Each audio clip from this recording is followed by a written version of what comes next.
Alrighty. It is early afternoon on Wednesday. Time to show up. I'm showing up. I'm glad you showed up. I appreciate every single one of you. Do the little YouTube dance, like, comment, subscribe, all that happy horse shit. And I had a comment on last week's video. Well, earlier this week, on Monday's video. I had a comment and somebody said, isn't it harder to learn line quality in digital art? Well, yes, but also no. Usually, the way that you learn line quality is you pick up your tool of choice and you use it. And for most of us, the tool of choice starts out at the pencil. Starts out a pencil and you use it on a piece of paper. So you have a pencil and you learn how to hold it. And there are lots of different ways you can learn how to hold it. You can hold it the atelier style. You can hold it primary school writing style. You can choke back on it. You can use a hybrid grip like I do.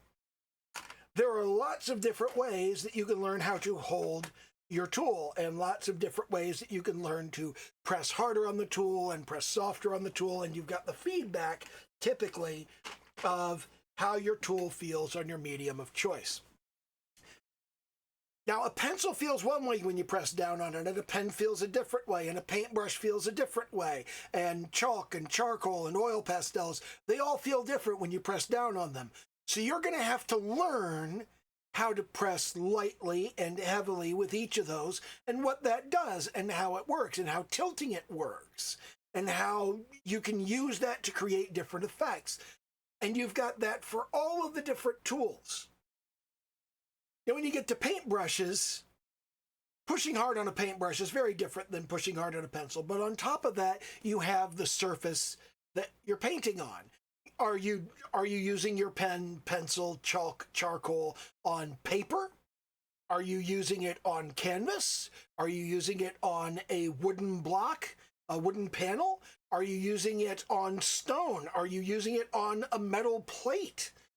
If you're using a paintbrush, if you're painting, what are you painting with? Have you got gesso on the surface? Are you using oil? Are you using acrylics, tempera, watercolors, gouache? There are any number of things you could be painting with. You can paint with anything that's even remotely liquid, in fact. You can paint with motor oil. You can paint with blood. You can paint with other bodily fluids. You've got all kinds of options. And all of these things behave differently on different brushes, different surfaces, different media, and different temperatures in your studio. Is digital harder than that? No.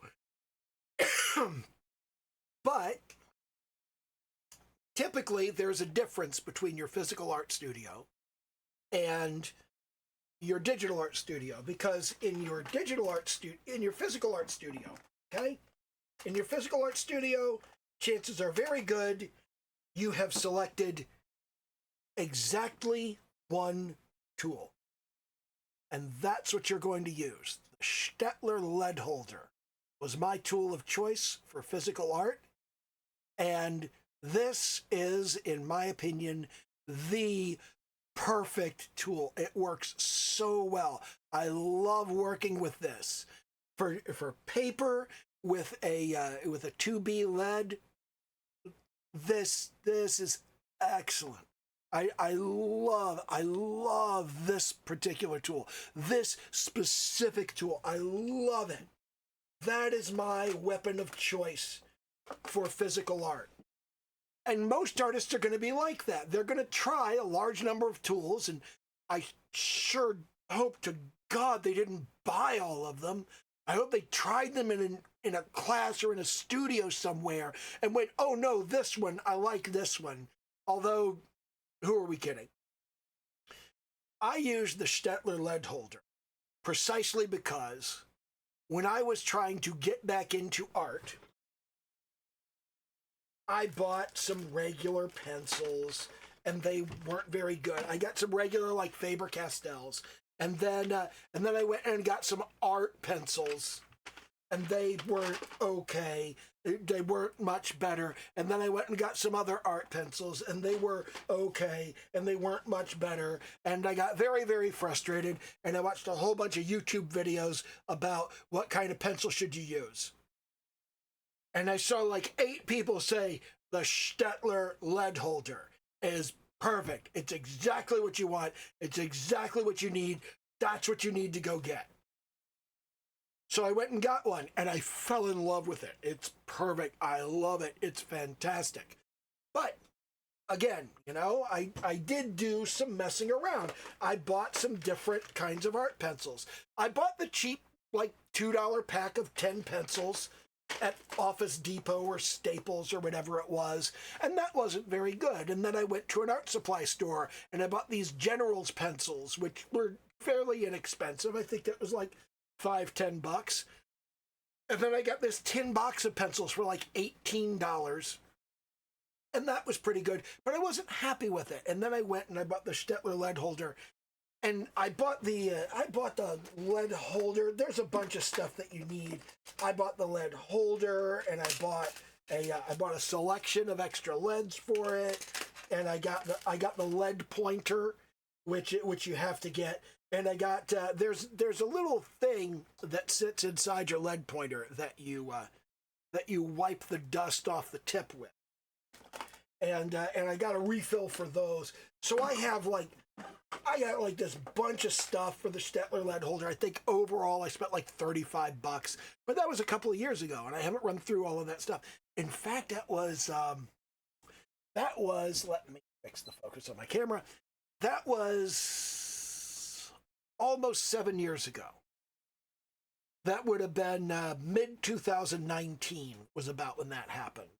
Because it was summer, kids were on vacation, I was on a Discord server, and these people were posting their art, and I was kind of lurking in the art channel because I was looking for an artist to collaborate on a project. And I was just like, you know, I got to find an artist who is, number one, good enough to do the stuff that I want. And number two, interested in doing the stuff that I want. And number three, willing to work on a 50-50, we'll split whatever revenue comes out of this basis. That's the hard part. Most artists want to be paid up front. Okay?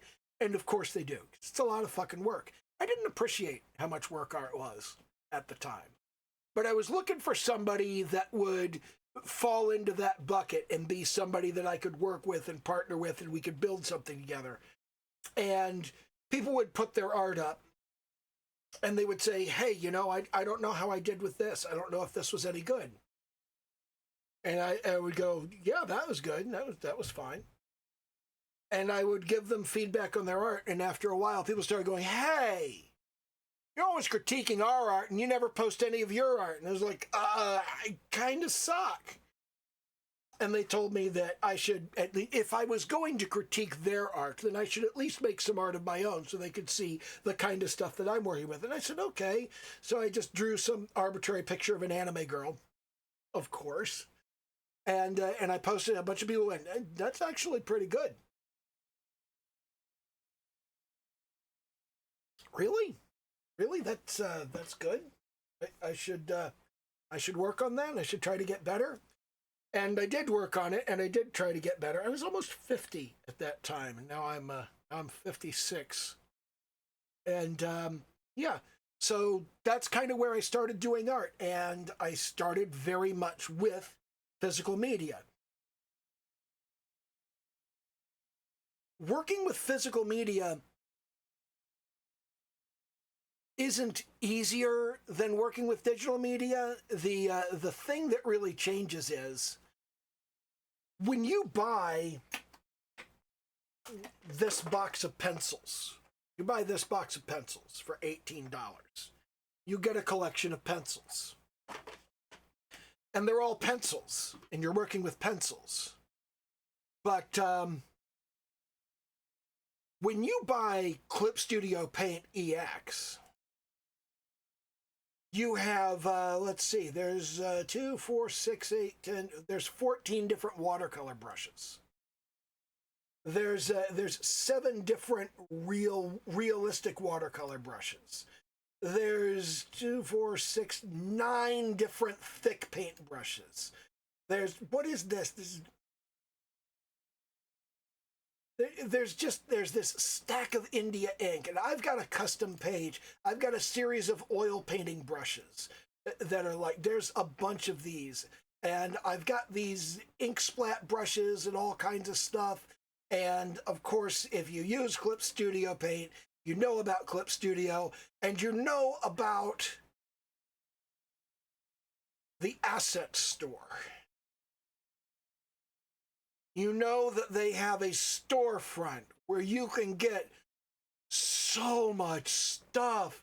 Oh my God, it's like right here, you've got, this is 10 different types of hair gloss brushes for drawing hair. Oh my God, if I only had this brush, I could draw such great hair. No, you couldn't. That's bullshit. No, that's not true. That's a trap. Stop it.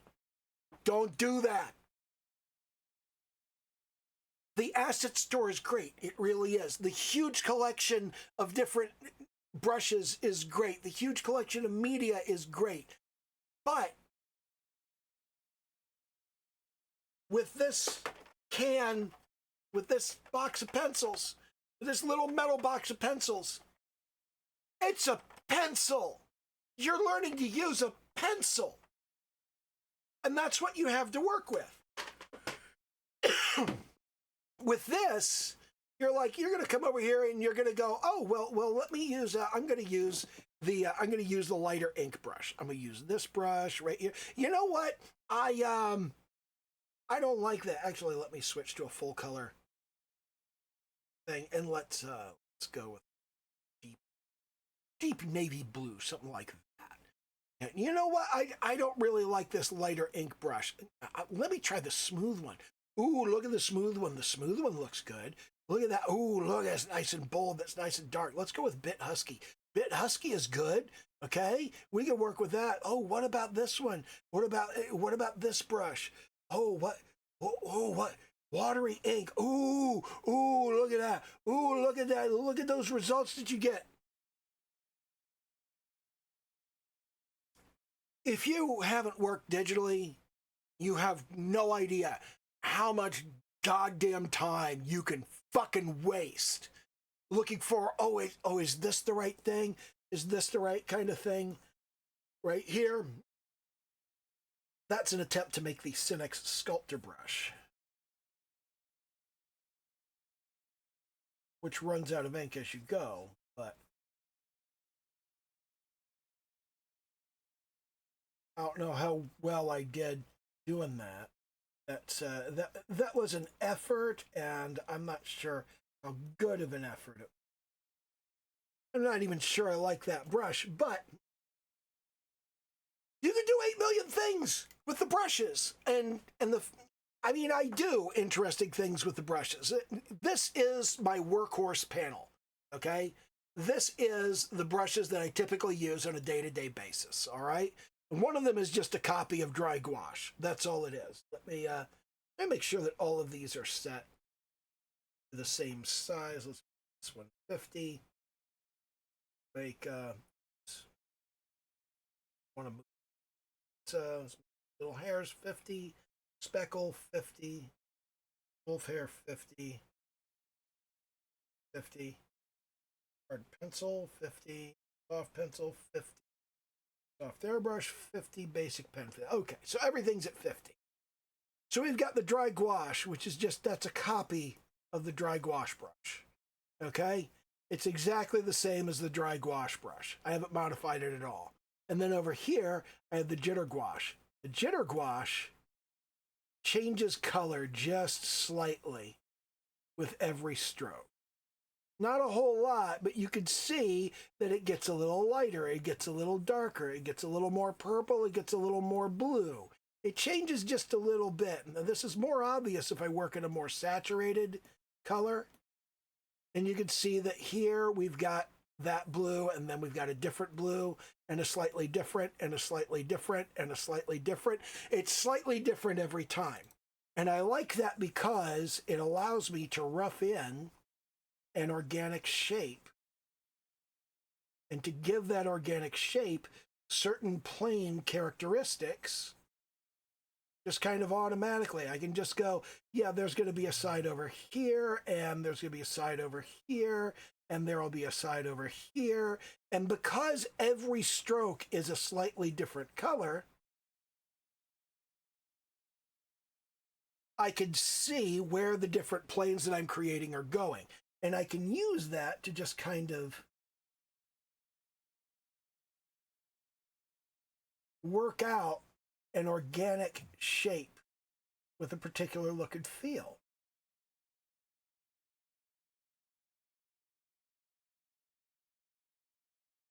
I can use that to rough in. Okay, that's a good color to go through right there.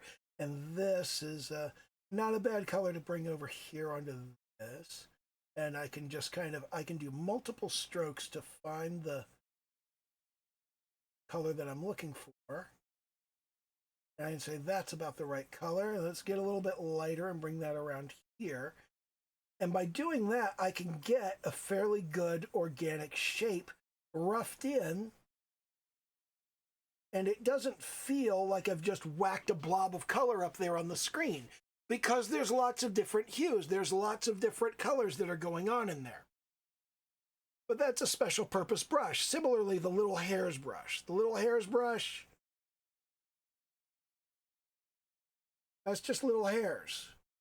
And so I could draw a bunch of little hairs that are all pointing in the direction that my pen is pointing. Not the direction my pen is moving, but the direction it's pointing. So I can say, I want hairs to point that direction. I just kind of scrub back and forth and it creates those little hairs. That's a special purpose brush. Same thing with speckle. Speckle is designed to make little speckles on the screen, to make a little whirl. And I can use this to draw trees. And I can sit here and I can go, okay, here's the back of the tree right there. Okay? There's the back of the tree. Now we're going to come over here and we're going to go, okay, we want a kind of a dark green. We're going to go over top of that and we're going to go, here's more the front of the tree.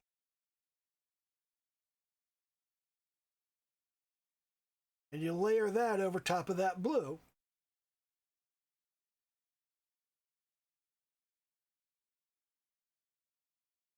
And you try to go a little bit farther in the directions that there's light.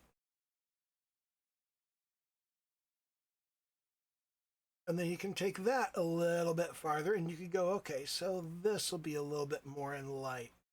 And then that will be a little bit more in light. And that will be a little bit more in light. And that will be a little bit more in light. And you can give the tree some shape. And you can improve that bit by bit.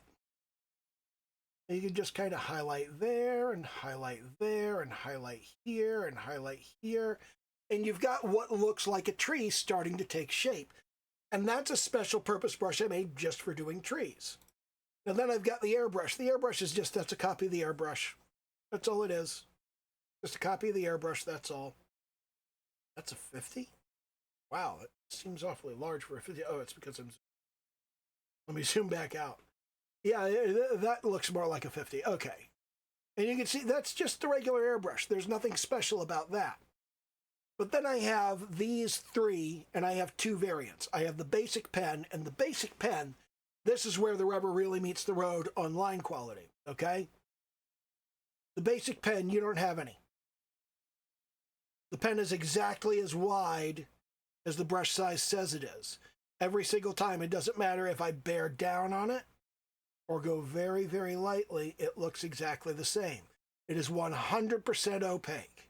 If I scrub over an area, that entire area will be exactly the color that I've selected. If I go over it in a different color, that color completely replaces the color underneath of it. There's no blending whatsoever. This is the most basic, bog standard brush. I can go back and forth over the same area. It doesn't matter because it is 100% the color, okay? Now let's compare that to the hard pencil. With a hard pencil, If I press down, I get a darker line, just like I would with a pencil. If I press lightly, I get a lighter line. But it's still the exact same width as the pencil. And if I go over and over it, if I go lightly over the same area, it gets darker. If I go lightly over an area with a different color, that color starts to build up and mix into the other color. It doesn't just completely replace it. So this is good for getting some highlights or some shading onto something. It works really, really well. And that's where your line quality starts to matter, because as you press harder, you can go light in, get heavy, and then go light out. Or you can start heavy and get light. There's lots of different ways you can do it. You can go light over the same area several times, or you can just bear down hard and do a heavy stroke. That's the way I think of a pencil working. That's the way I typically expect a pencil to work. And then we have here the horsehair brush. The horsehair brush, if you bear down hard, it's really exactly the same as the basic pen. Nothing changes if you bear down hard, but if I go lightly, I get a very thin line. In fact, I can change how thick the line is as I go. I can bear down, I can ease up, I can bear down again. And this is where your line quality starts to matter, okay? It is no harder to learn line quality with this tool than it is to learn line quality with a physical tool. And you can see I can come in here and I can go very kind of light in, heavy in the middle, and light out. You see these little, when you zoom in, you see these little tails that end up happening all the way on the edges, all the way on the ends of the lines. You see those little tails? I like those tails. That's something that I usually want to have in my work, is that little tail at the end. So when they come together, you have that airy, organic feel. Now, to get that with the basic pen, you open your brush settings and you say, okay, on starting and ending, I want to change the size of the brush .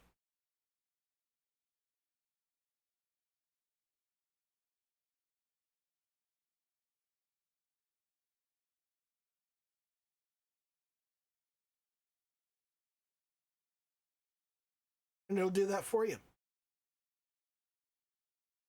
It'll just do it for you. You don't have to learn anything. You don't have to do anything. It's just there. It does it for you. It'll build that right into your strokes for you. So you don't have to learn that. You don't have to learn that at all. You can just have the computer do it for you. And you can turn that off when you're done with it.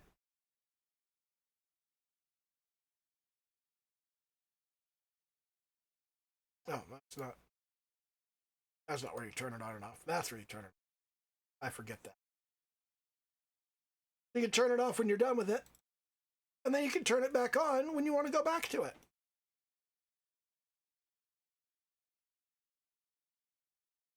Well, I'm done with that now. I'm going to turn it off. And you don't have to learn that skill. But if you don't learn that skill, you're not going to have that skill. And there's other things you can do with that skill, because that same skill of making a line smaller at the ends makes this pencil lighter at the ends. Oh, but there's an easy answer to that too, because I can just come into starting and ending and I can change the brush density. That's all I have to do. Once I've done that, well, I can just go starting and ending, and now I've got the same thing. You can see that it lowers the brush density at the beginning and end of the stroke. It does that automatically. It does that for me. I don't have to learn this skill. This is how digital makes it harder. It makes it harder because you look at somebody doing something and you go, the computer is doing that for them. If I had that same brush, the computer could do that for me. This is a trap. Do not fall into this trap, okay? You need to learn these skills. You need to learn how to do this stuff. If you don't learn how to do this stuff, you won't know how to do it. And similarly, it's even with the horsehair, okay? If you are having trouble getting your lines to look right, if you're having trouble, if you're going, yeah, my lines are shaky because I'm not very good at controlling my pen.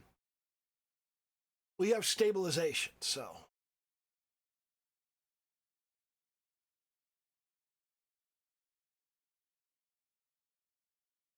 This will even fix your line quality, make it nice and smooth.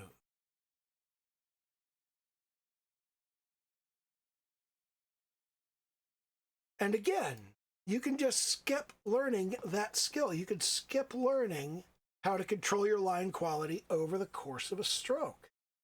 And if you skip learning how to control your line quality over the course of a stroke, if you don't learn how to draw a straight line, how to draw a smooth line, how to make your lines have that kind of organic quality, if you're making the computer doing it for you, you don't develop those skills, and those skills are essential for developing later skills.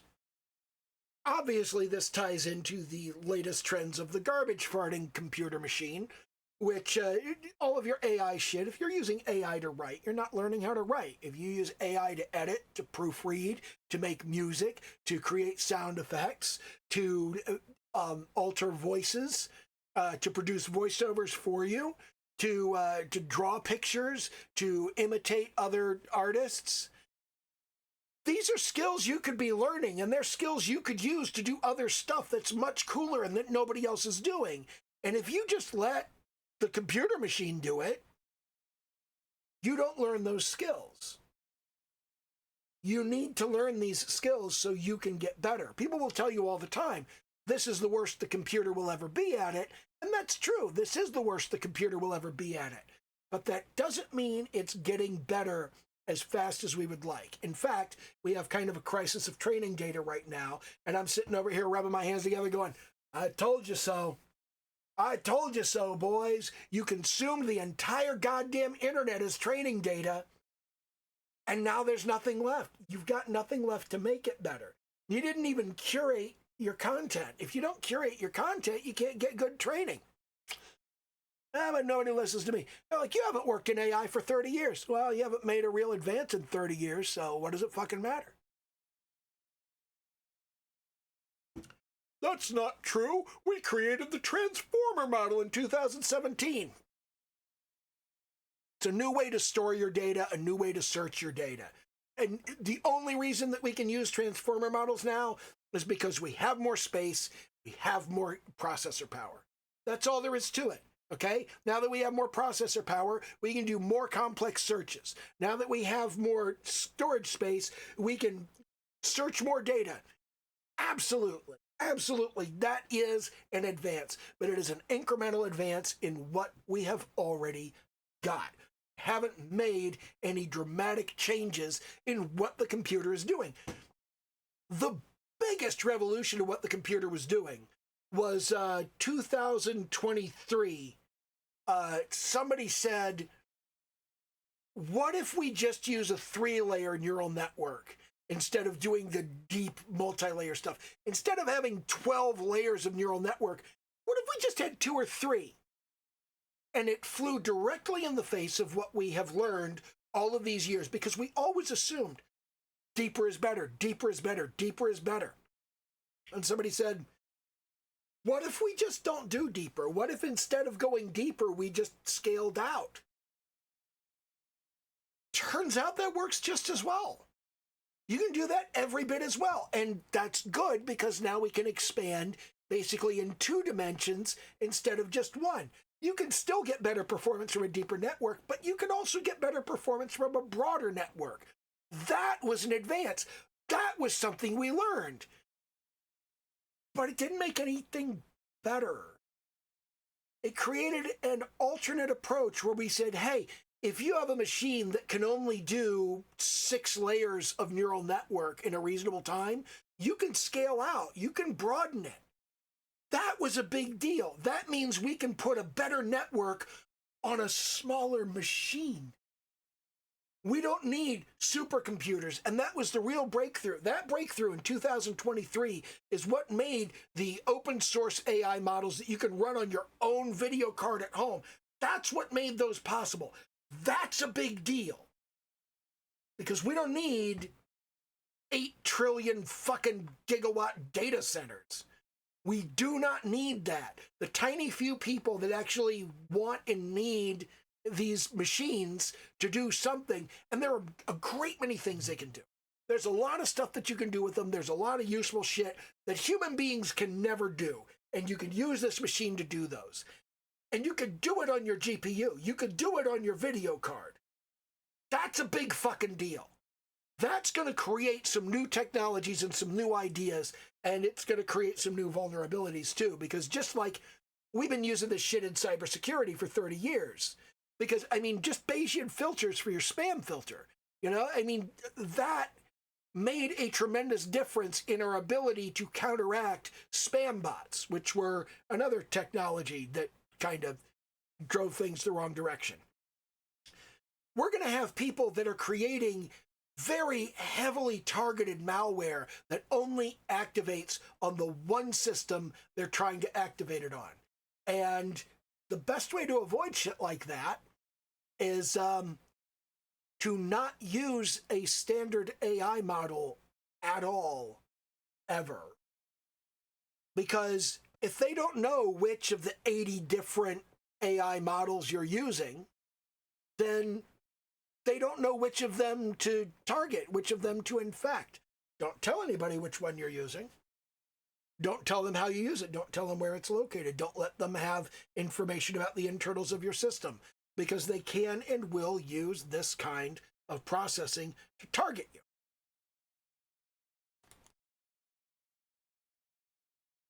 And we're going to have new threats, and we're going to have new security, and we're going to have new ideas, and we're going to have new stuff that's coming out. We're going to have a lot of stuff that doesn't replace human beings, but gives human beings additional capabilities that they can apply their own skills to. And working together, those can go really, really well. Vibe coding is a great way for an expert programmer who's written something 80 times to say, oh, just write this for me. And then when the computer writes it for him, he looks it over and goes, well, that's wrong, and that's wrong, and that's wrong. And he fixes the 3 things that are wrong and goes, okay, this is good enough. Now I can put it into a library and I can use it repeatedly because I know it's good.